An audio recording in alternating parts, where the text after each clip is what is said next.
TSPSC group 1 ఇప్పటికే 2 సార్లు prelims రాసిన వాళ్ళు ఏం చేయాలి? అంటే ఫిబ్రవరిలో నోటిఫికేషన్ వస్తే మళ్ళీ ప్రిలిమ్స్, మెయిన్స్ ఇవన్నీ ఉంటాయి. మరి దేని మీద ఫోకస్ చేయాలి? So most of the aspirants of TSPSC group 1 have appeared for the 2 prelims already. అంటే 2 సార్లు గ్రూప్ 1 ప్రిలిమ్స్ జరిగింది. ఆ 2 రద్దయినాయి. సో మరి ఈ నేపథ్యంలో దేని మీద ఫోకస్ చేయాలి? సో ఈ అంశం మీద తెలుసుకునే ముందు there is an announcement. TSPSC group 1కి సంబంధించి ఒక ఫ్రీ బూట్ క్యాంప్ ఒకటి నిర్వహిస్తున్నాం. సండే నుంచి అంటే 28th January నుంచి 4th February వరకు సండే టు సండే మొత్తం 8 రోజుల పాటు ఉంటుంది. Polity, Telangana movement, economy. ఇప్పుడు పాలిటీ నేను తీసుకుంటాను. తర్వాత Telangana movement Saidul sir, economy Bhavani sir, geography Srihari Karla, అలాగే history Nagasridhar sir, society Sravan sir, science and technology Bharat sir. మొత్తం అన్ని సబ్జెక్టులకి సంబంధించినటువంటి ప్రతిరోజు మార్నింగ్ 10 to 1 o'clock వరకు venue 2nd floor Vikas book stores building, Ashok Nagar, హైదరాబాద్లో ఉంటుంది. 28th January నుంచి 4th February వరకు మార్నింగ్ 10 to 1. దీనికి రిజిస్టర్ చేసుకోవడానికి ఇక్కడ ఉన్న QR కోడ్ స్కాన్ చేయండి, లేకపోతే డిస్క్రిప్షన్లో ఉన్న లింక్ క్లిక్ చేయండి. వెన్యూ మళ్ళీ చెప్తున్నాను, Vikas books building, Ashok Nagar, Hyderabad. So ఈ రిపీటర్స్ ఎవరైతే ఉన్నారో, ఆల్రెడీ 2 సార్లు ప్రిలిమ్స్ అపియర్ అయినటువంటి వాళ్ళు ఎవరైతే ఉన్నారో, ఇప్పుడు వాళ్ళు దేని మీద ఫోకస్ చేయాలి? ప్రిలిమ్సా, మెయిన్సా, దేని మీద ఫోకస్ చేయాలి?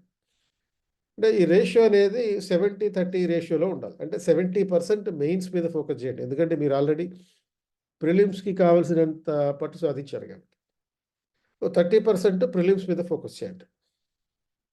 అంటే మోర్ ఆర్ లెస్ మెయిన్స్కి, ప్రిలిమ్స్కి అయితే సిలబస్ సుమారుగా ఒకటే ఉంది. బట్ వేరియేషన్ ఏంటి? ప్రాక్టీస్. ప్రిలిమ్స్కి ఒక రకమైన ప్రాక్టీస్ కావాలి, మెయిన్స్కి ఒక రకమైన ప్రాక్టీస్ కావాలి. అంటే డైలీ ఏ విధంగా ఉండాలంటే 70% of your time for the mains, తర్వాత మెయిన్స్ ఆన్సర్ రైటింగ్ మీద ఉండాలి. 30% of your time MCQ practice మీద ఉండాలి. అంటే సపోజ్ రోజుకి మీరు ఒక 12 గంటలు లేకపోతే 14 గంటలు టైం అలాట్ చేస్తున్నారు అనుకుందాం. 12 గంటల్ని ఏ విధంగా సర్దుబాటు చేసుకోవాలి? ప్రతిరోజు 2 గంటలు ప్రిలిమ్స్ టెస్ట్ ప్రాక్టీస్ చేయండి, ఫుల్ లెంత్ టెస్ట్ ప్రాక్టీస్ చేయండి. అంటే యాక్చువల్ ఎగ్జామ్ అనేది 2.5 గంటలు ఉంటుంది. బట్ 2.5 గంటలు ఉన్నప్పటికీ కూడా మీరు ప్రాక్టీస్ టైంలో 2 గంటల లోపల కంప్లీట్ అయ్యేటట్టు చేసుకోవాలి. చేసిన తర్వాత ఆ 2 గంటలు ప్రాక్టీస్ అయ్యాక 1 అవర్ కీ చెక్ చేసుకోండి. ఈ కీ చెక్ చేసుకునేటప్పుడు తప్పు ఆన్సర్లు పెట్టినది, మళ్ళీ ఇంకా మీరు గెస్ చేసి ఆన్సర్లు పెట్టి రైట్ ఏదైతే అయినాయో అవి, ఈ రెండింటికి సంబంధించి మెటీరియల్ను ఒకసారి రివైజ్ చేసుకోండి. అలా కీ చెక్ చేసుకోవాలి. తర్వాత 1 అవర్ మీ కీకి సంబంధించిన మిస్టేక్స్ అన్ని రివిజన్ చేసుకోండి. 2 గంటల పాటు, అంటే అట్లా 4 గంటల పాటు 8 గంటల్లో ప్రిలిమ్స్కి అవుతుంది.